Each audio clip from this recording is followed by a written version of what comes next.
Good morning. So you join me on my way back up to Northwest Power Sports. Going back to have a look at the Husqvarna Norden. So actually going on a test ride this morning, hopefully. Still pretty fresh out. It's 10 degrees, going to get a little bit warmer, sun's out. Should be a nice ride today. Dropped down quite low last night, so a lot of the roads are gritted. Unfortunately, a lot of salt around. So Ian, the guy I was dealing with, wasn't there yesterday.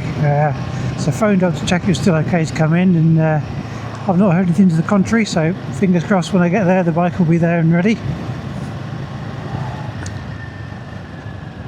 I think it's an Expedition model. It is a bit chilly, so I'm kind of hoping for an Expedition so I can get the heated seats and heated grips. Could definitely do with them. And you can see the grit on the road here as well. Have to clean the bike down when I get home. That's annoying. Thought we were past that point now. It's 19th of March, so yeah.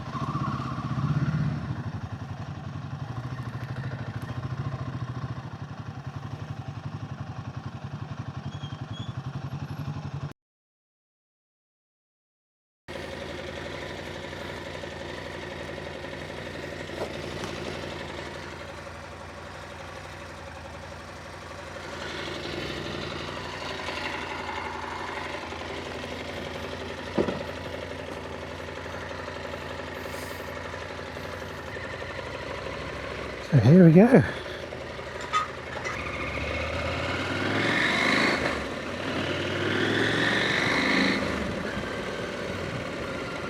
So here we go then, on the Norden Expedition.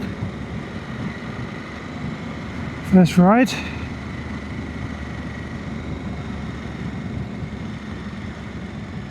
I think it does have connectivity, but I've stuck my phone sat nav on freeze.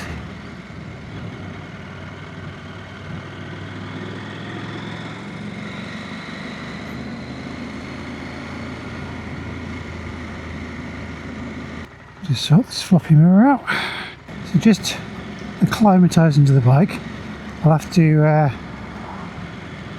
try and work out what some of these settings are in a bit. Maybe stop and have a fiddle around with the software. Actually, first two things that strike me, other than the fact the mirror won't stay put.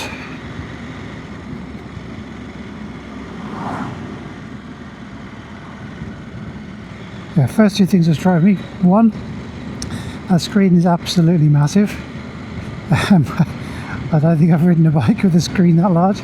Let's see if it does its job on the motorway. And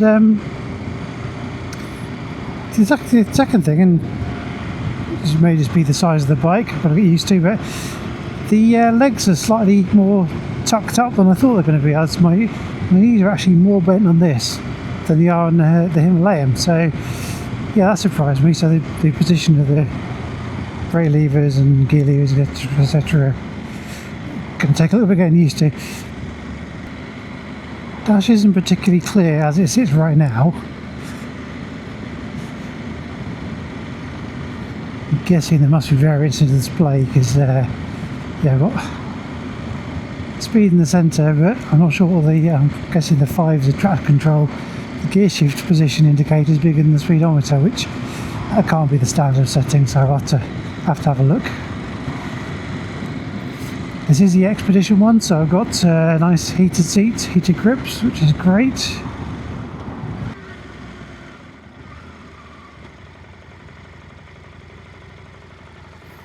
One thing you can feel immediately on this is there's a lot of travel on the forks, so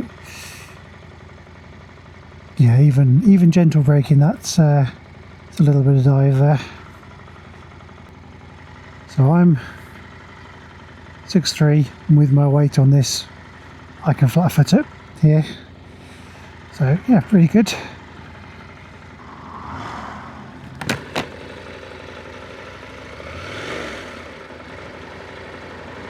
Sounds very nice.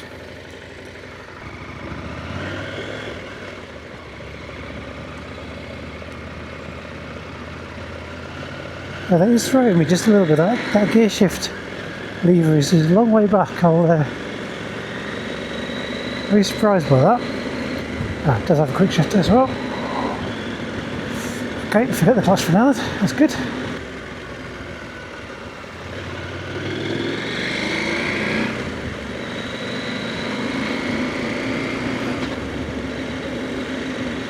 So yeah, first thing, ergonomics. Not as impressed as I thought I would be. Seat is very comfortable. Oops, speed bump. Nice and grippy, very wide, very plush. I think we'll see. But I think that's going to be something that'll be comfortable for hours on end, which is great. Just what I want. Leg position though, that is a bit of a concern. Let's see how I get used to that over the ride. 33-inch inside leg, size 12-13 feet. So I've got big adventure boots on and long legs, which isn't the easiest on some bikes, but this, given the height of it, I thought would add more stretch to the controls. Around town, runners are extremely good, very light to get going. Easy clutch and throttle. It turns beautifully.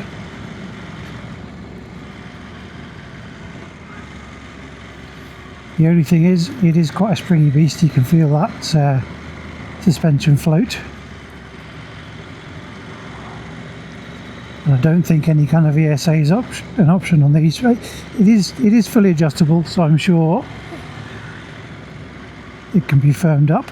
I may have a little fiddle with that. Shift it a couple of clicks and just see if there's a difference.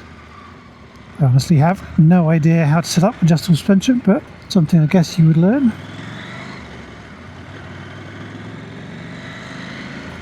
It's a very commanding position up here, definitely a good bit higher than the Himalayan, and from the GS I rode previously, I'd actually say I think that you sat up higher on this than you are on the GS, the 1250 GS. That is, I'm not sure about 1300s, I think they're a little bit lower anyway, aren't they?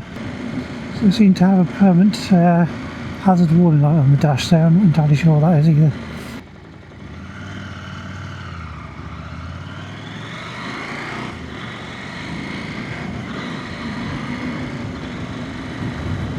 Okay, Quickshifter's pretty good, even at moderate speed, so that's, some Quickshifters first to second and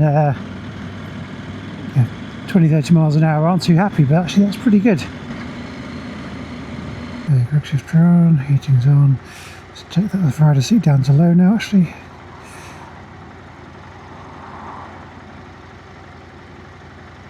Show medium. Interface, there we go. Default. No favourites. Reduced. Let's go for default and see what that looks like. Okay, so much bigger speedo at the bottom now. They describe this bike as a travel bike rather than an adventure bike. Clearly same pretense, but yeah, I mean, it's funny that actually description does suit me a little bit better. Because I'm one of those riders that really isn't going to take this off-road, so maybe the occasional gravel track or something like that, just, although saying that, off-road's a relative thing. I mean, you see the state of some of these, the roads on the way up to where I picked this up from this morning were terrible, so. Right, I've managed not to turn that seat down, so let's try it again. Motorcycle, heating, rider seat, minimum and set. Okay, so the interface is pretty simple, that's nice. And I think that's better. There's still a lot going on. Minimum seemed a bit too minimum. This one has got a bit more information on what's happening, which is good. Speedometer is nice and clear, rev counter is nice and clear. It's a nice little display actually. I don't always like the ones that have a full-on tablet stuck to the dash. This is a nice balance.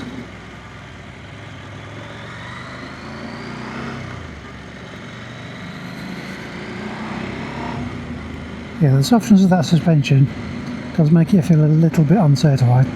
Certainly my inexperience with it makes me a little bit hesitant on that windy roundabout. It's lovely on when it's flowing, but slow speed, the bounce there can be a little bit disconcerting. Doesn't appear to have any kind of hill hold control, which is surprising for a big bike.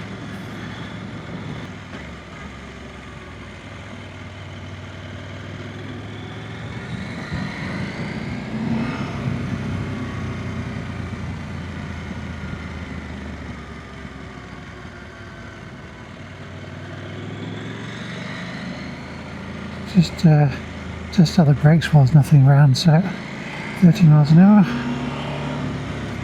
Oh, well, yeah, good enough bite, but my word, that suspension has got a lot of dive on it. Let's try the back brake. Nothing behind me. ABS cuts in very quickly, not a lot of bite there either. So yeah, that's not the best balance braking. Yeah, plenty of bite on the front, but so it's just that alarming fork dive to start with. So let's get that firmed up a bit in a second.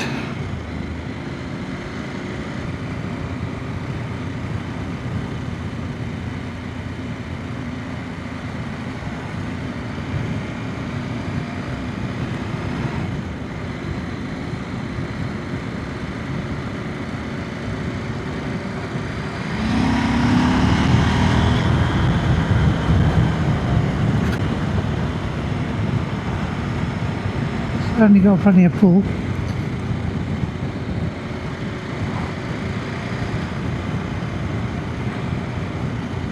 It's only just over 100 brake, but honestly not sure you do anything more than that.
So I think the warning light's on for service. Just stalled and restarted, and I've got a message up, so that explains that.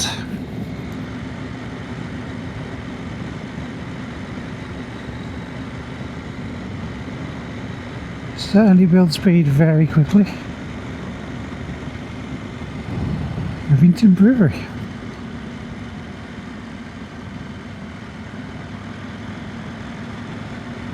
I'll have to have a look at that.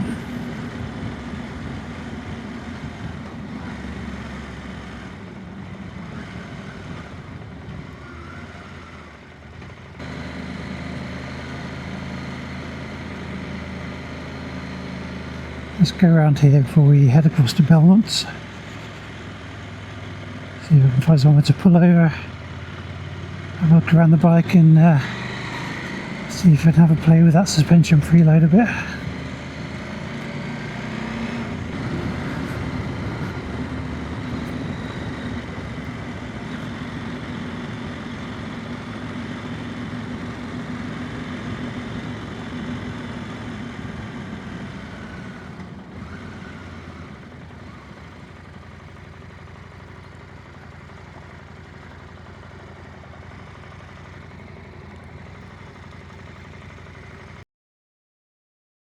As mentioned on the way up, this is the Expedition model.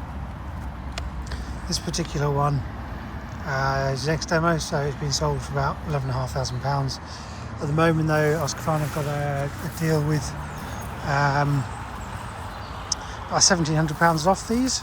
So you can see nice daylight running like that. One thing I do like is the integral fog lights. See those there. The other difference is on the Expedition versus the standard. with the heated seats and grips, which I definitely appreciated this morning. It's also got fully adjustable WP suspension. As I mentioned, feels very springy. It's 240 mils of travel on both the front and the rear. In fact, we'll have a look at adjusting the rear in a minute. I think this guard is different on the Expedition model as well. Tutorial windscreen. It seems huge. I need to go on a faster road and see whether that's any good or not. And it has a connectivity and comes with side bags as well. I haven't fitted the side bags on. By all intents and purposes, I don't think they're particularly great from the information I've seen on them, but certainly good to have the racks there ready for panniers. What do you think? I think the blue looks pretty good. I think this is the 2024 colourway. The 25 colourway is more grey and yellow fluoro. Still not bad. In terms of similarities, well, both bikes have the same 889cc parallel twin. It's about 104 brake horsepower and 100 Nm of torque. They both have a 19 litre fuel tank, so should be good for around 250 miles. And they both have a 21-inch front. Looks like it might be tubed actually. 21-inch front and 18-inch rear, and LED lighting all round. Brakes, as mentioned, riding it, the front's got plenty of bite, and it is a 4-piston caliper.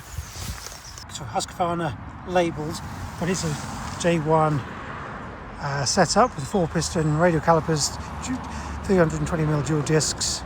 The rear is a single disc with a 2-pot caliper and is 260mm. Again branded for Husqvarna, but it's a J1. It does have a Bosch ABS system with an off-road mode, so you can deactivate the ABS on the rear, which I think you definitely need based on my stop earlier. It cuts in pretty quickly. It also has something called a power assisted slipper clutch on this. I'm not entirely sure what it does. We'll have to look into that a little bit more, but that's one of the features on both models. And up and down Quickshifter and cruise control. So you can see cruise control settings there, and then normal hazards and blocks there. Looks like the levers are adjustable for a span, and as I mentioned, the USBs on the side. We have another 12-volt socket on the back there. And other than that, standard KCM and switchgear. So the settings are quite straightforward. When you go in through the control menu into the set button, it brings up a number of menus. First is motorcycle. Go through there, you can adjust the ride mode, whether you want street, rain, off-road, or explorer mode, which is the bespoke mode where you set everything up yourself. You then have, do you want your traction control on or off? Do you want your quick shift on or off? You can set up your heating for your seat and your grips. And your interface, which screen do you want? Do you want the default? Do you want default with no favourites, so just no trip information to the right, or do you want a minimal review? And if you are in different modes, so if we go into Explorer mode, you can change the slip adjust on the rear, which is what I was seeing when I first started off, and different ABF modes. So if you want the full control, you have manual set up here. So we'll put that back into street. We then have bike info, so it tells you what's going on with the fuel range, the odometer, etc., whether it's due for service, which this one is. Just going out 2 warnings. One is the side stands down, the other is that it's coming out due for service. Trip information. You then got navigation if it's connected, and general settings for how to set up the display as you want it. So this one even has plug-in seat heating by the looks of it. Does have the writer's Husqvarna, which I presume I need an app, which then makes the navigation work. But that's about it. So let's get moving.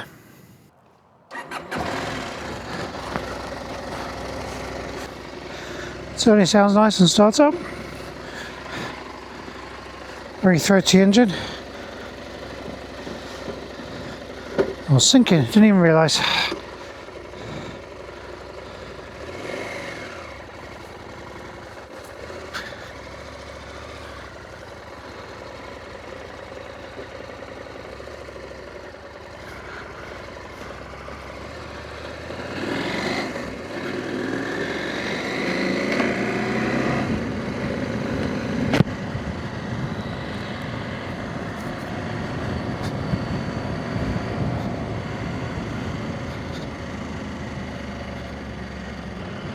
So messing around with the controls, I found that I could program the grips and the seat to be those two quick buttons, which is great. So now I have fast access to those without having to drill through the menus.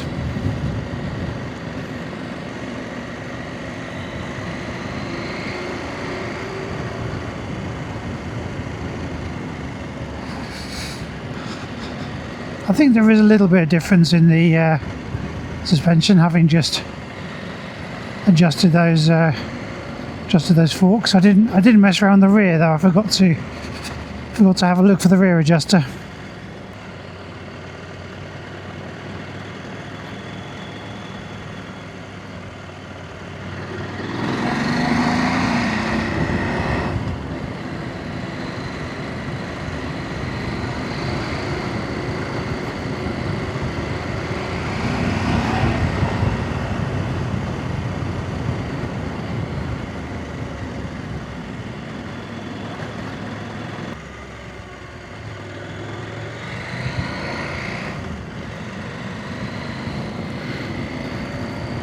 So the weight on this one, dry weight, is listed as 215 kilos. Wet weight around 225, 230, which puts you in a similar kind of weight bracket that my old R1250R was in. However, this feels a lot heavier. I just got caught out on a slope when I was pulling up. Found I couldn't actually shuffle it backwards. Maybe the combination of the height and the weight. I can't get any leverage behind it. Wow, that is a fun bike. I mean, I'm enjoying the Himalayan and the fun this gives, but my word. Yeah, 5,000 RPM. This thing has definitely got a bit of extra kick to it. You forget we've got a Quickshifter as well. Top bend this one.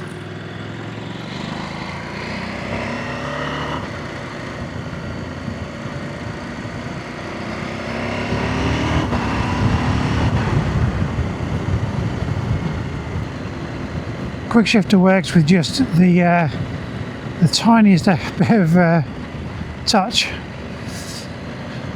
It's very good. Very smooth.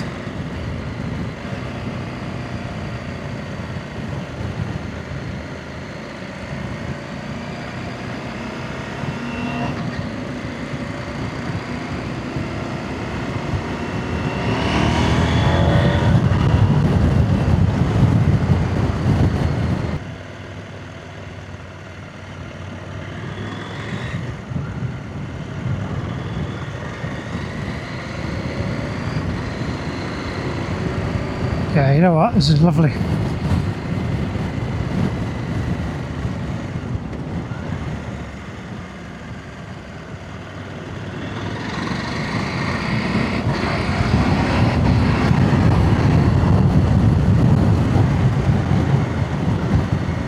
The only thing I don't like about it is that pitch and dive, but I'm sure that can be dialed out.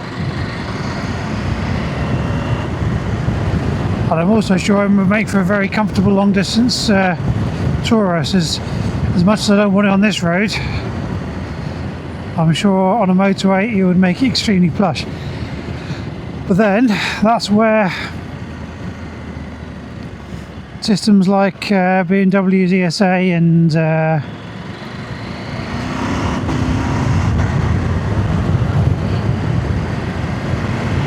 Honda's electric suspension will probably come into play.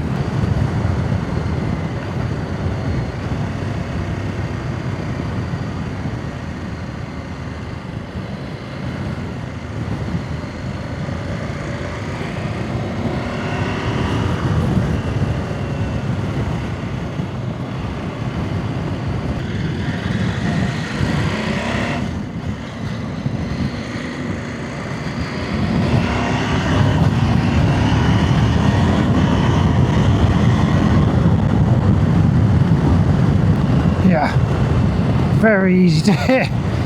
City speeds very quickly in this.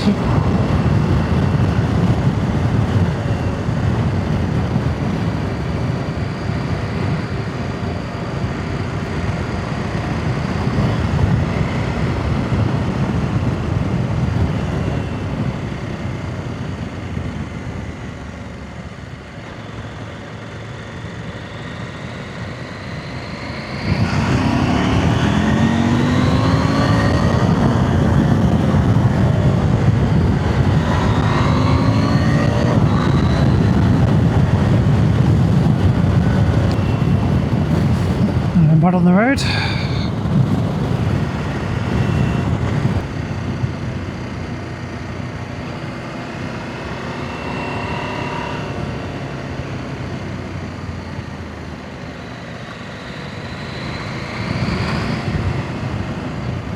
Yeah, I do like this engine. It's the same LTA unit I think you get in the KTM.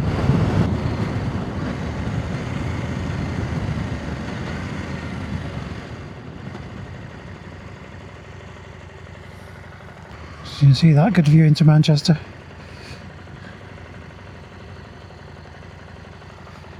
That's worth a photograph, I think. And find neutral.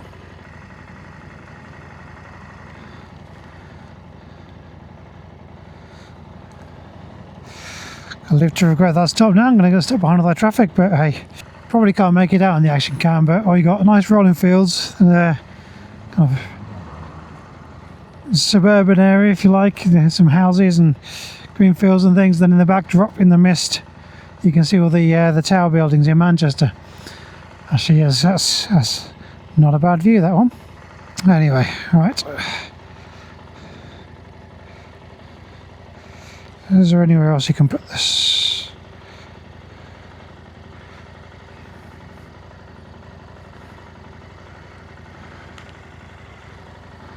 I don't think so, really.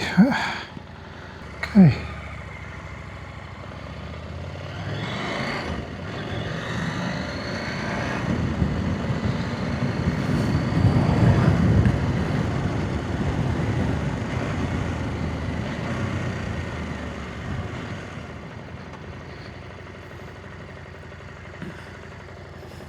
Yeah, brakes are my favourite thing on this. As with any bike, it's something you get used to, but a little bit disappointed with the brakes. Very grabby at the front, and definitely not enough bite on the back.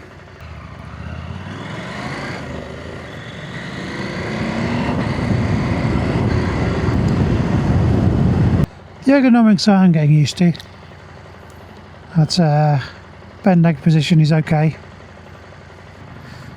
So that's showing 59 per gallon on the truck computer, which is about right, I think.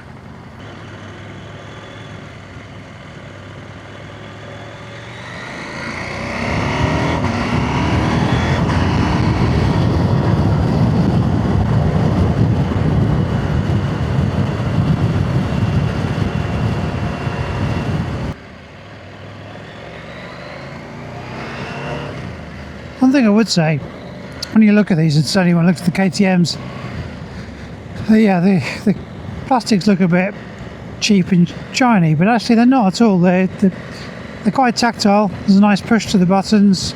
You know when you hit them. The indicator's nice. You know when you're getting that.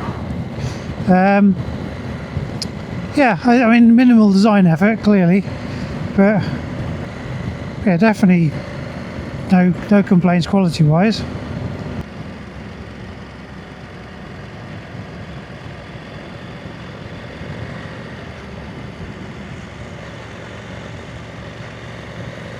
It does turn beautifully at steady speeds when there's if you're not shifting your weight around and the suspension's level. I presume because the weight's low down, it's kind of quite nice to turn. So yeah, disconcerting because you get this nice sense of waviness, and then you touch one of the controls, whether it be the throttle or the brakes, and it all goes horribly wrong. It's not just the fork dive either. If I pull the brakes just a little bit, you feel the back actually pitch up quite a bit. So yeah, I would definitely be looking to firm those up.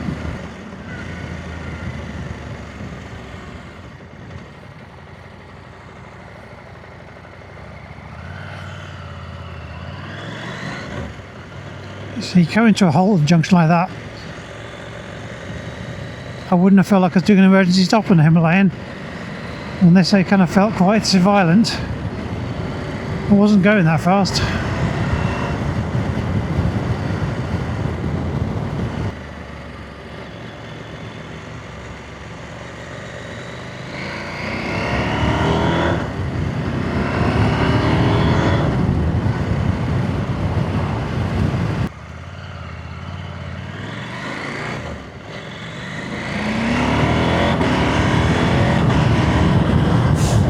Ah, that's it, 50 done.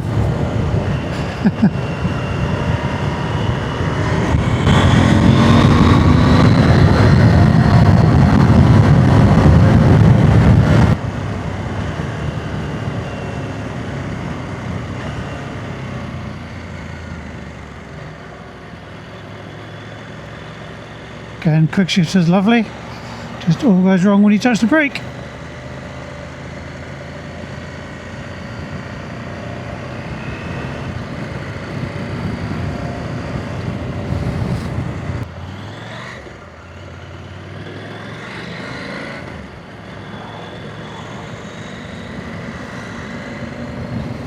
So now, a couple of hours in, I think. I've not had to shuffle around very much. This seat is really lovely.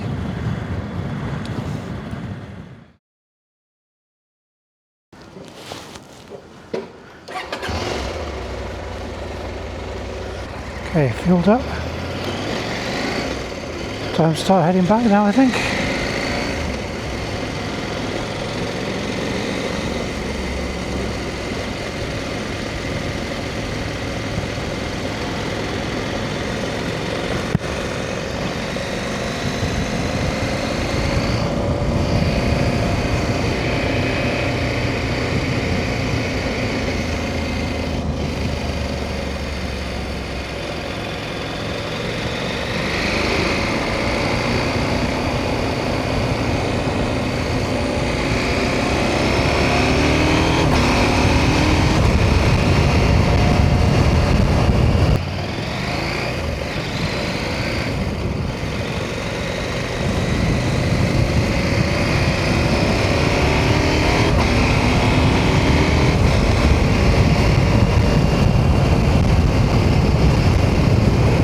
Has a lovely bark to it when it gets going.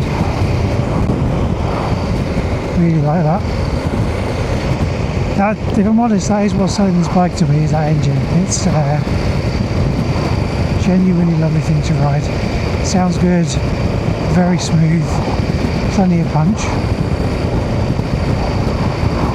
tractable, parallel twin. It's plenty of pull in it, even at low revs.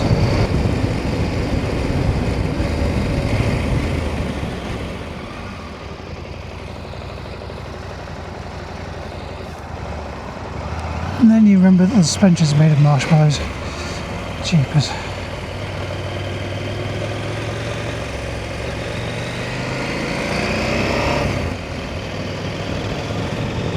Yeah, so I guess if I was to sum up, top three things I really like about this bike. I think number one has to be the engine. I mean, that engine is just beautiful. Lovely at idle speeds, lovely at higher speeds, so much punch. Definitely don't need any more than that. Okay, granted I'm coming from a 40 horsepower adventure bike, but before that I was on 136 brake, 1250 engine, which had masses of torque. Really, for usability, this feels just as good to me. It's not clearly going to be as quick, but actually for the kind of bike, I don't want it to be as quick as the BMW was, and more than enough punch to get you in trouble very, very quickly. So yeah, number one is the engine. Number two, I mean, the seat comfort is just fantastic. This is a very comfy place to be. And number three, the looks of it. I mean, I like this machine. I think It looks very smart, like the LED headlights, etc. I think it's got a real presence to it. 3 things I don't like. 1, the leg angle, the position I'm sat at now. My legs are too far back for the type of bike and for the size of the bike. And then brakes and suspension. I put a caveat with the suspension because it possibly is because it's not set up.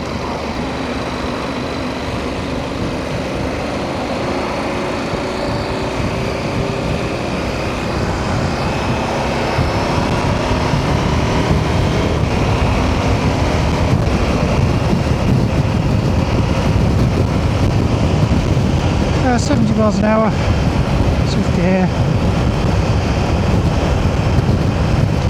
Yeah, there is a lot of turbulence.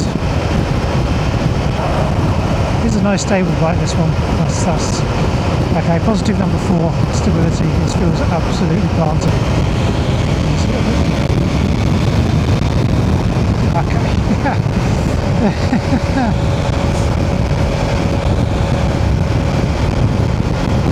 Yeah, you see this?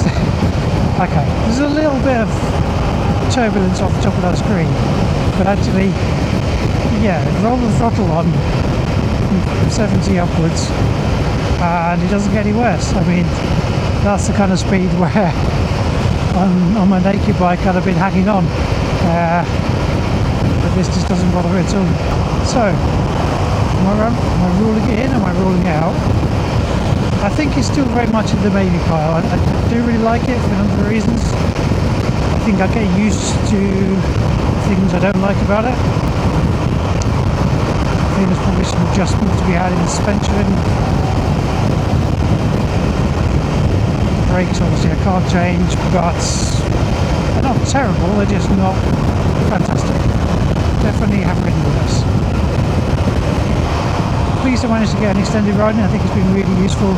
So yeah, big thank you to Northwest Power Sports for letting me have this for so long. I mean, 3 to 4 hour test rides, that's definitely the way forward. To be able to go and spend a morning riding it, actually filling through the menus, having a look at everything, is really useful. So I can see why they do it. It does help sell the bike.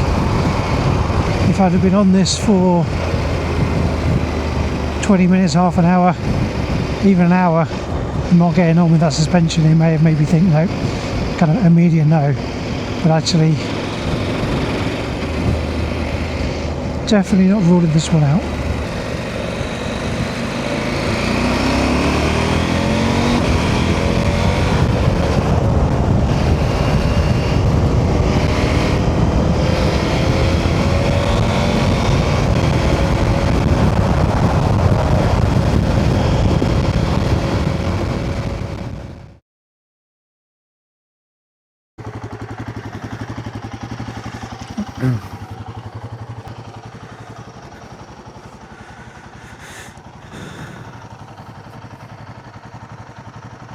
So, I suppose the mark of any good test is I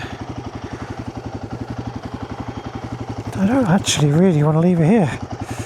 Yeah, always a good sign. It's part of me that thinks I could just take that now.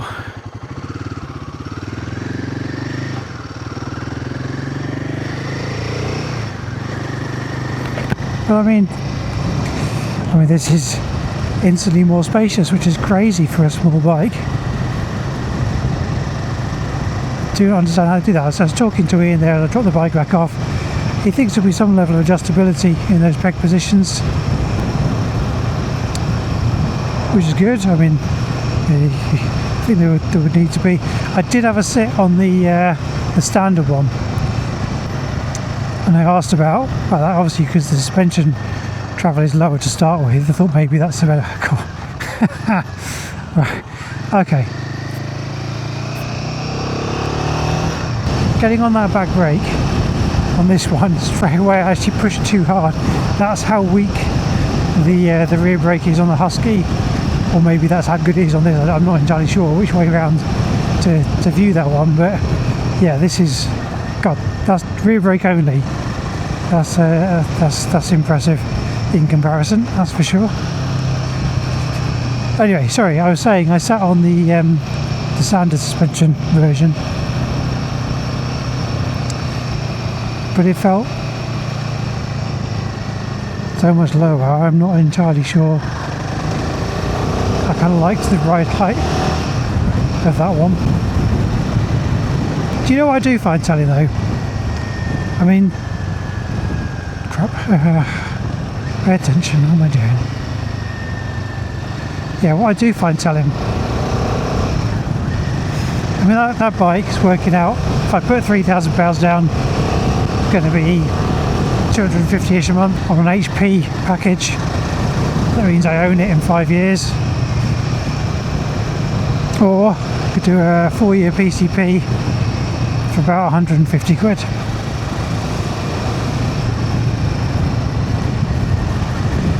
So, as much as a lovely bike is very tempting, what I've not done is go back on this and God is horrible, I wish I had that bike back again. This is the problem with this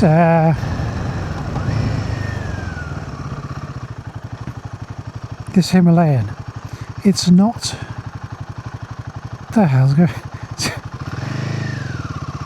lets him go and then decides to pull out on him. That's a cracking bit of driving. Anyway, yeah, this Himalayan is not a third of the value of that Husky. That's the bottom line problem. I would argue for road use the suspension on this is better.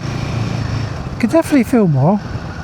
I mean, on that was absolutely planted on the motorway, whereas this does feel a bit kind of busy, but then it's a narrow tyre, slightly bounced suspension. But I mean, I can rock back and forwards on this, and it never feels like it's pitching or diving excessively. Anyway, 100% worth the test ride. Thank you very much to Ian at Power Sports for letting me take that out for 3 hours plus. I think thank you to Ian. I think 3 hour test rides are definitely the way forward. I mean, that gave me the chance to actually really get a feel for that bike that I've never had with any other bike I bought.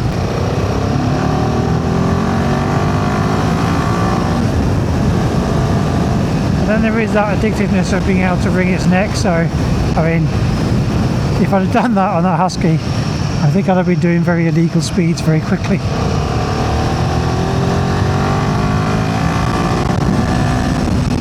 I'll just screw that around to 8,000 RPM in third gear and just about 850. So, I don't know. Well, like I said, I'm keeping this one anyway, but it does make me wonder about the Rocket.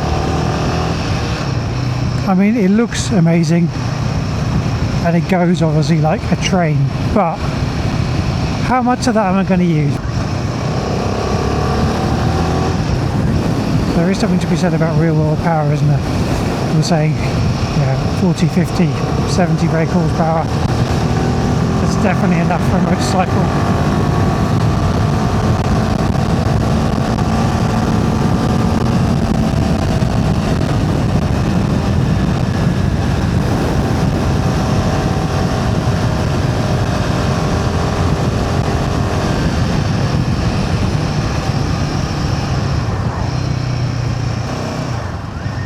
There's no pressure there for me at all.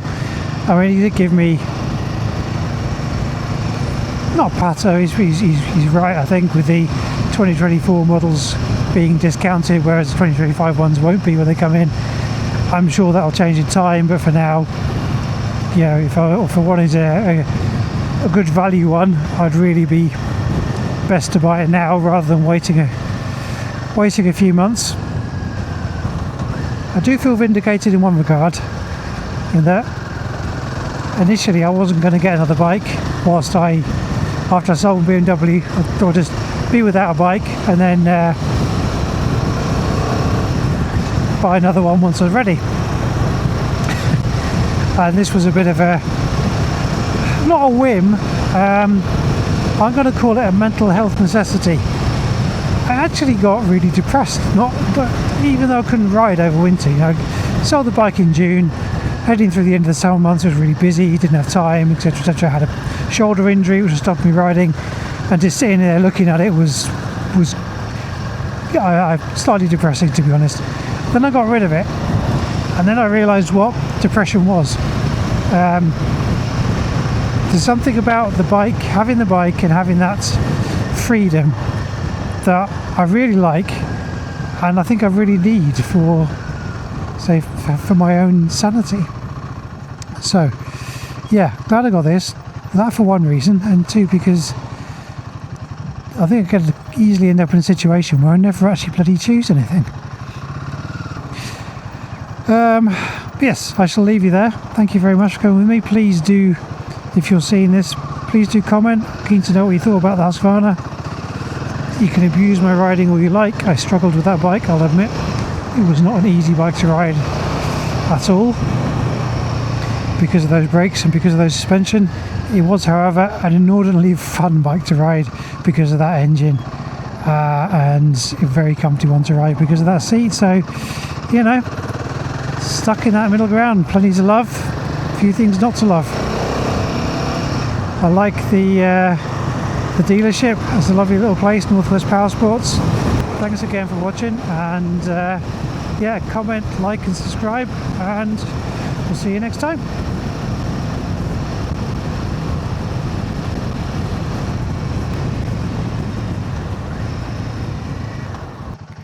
I just have to show you this.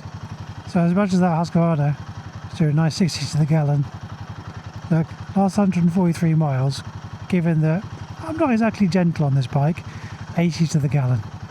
That's phenomenal. So the tank range to this, I think 17, is the same as the 19 on that Husky. Anyway, definitely going this time. Thank you, bye.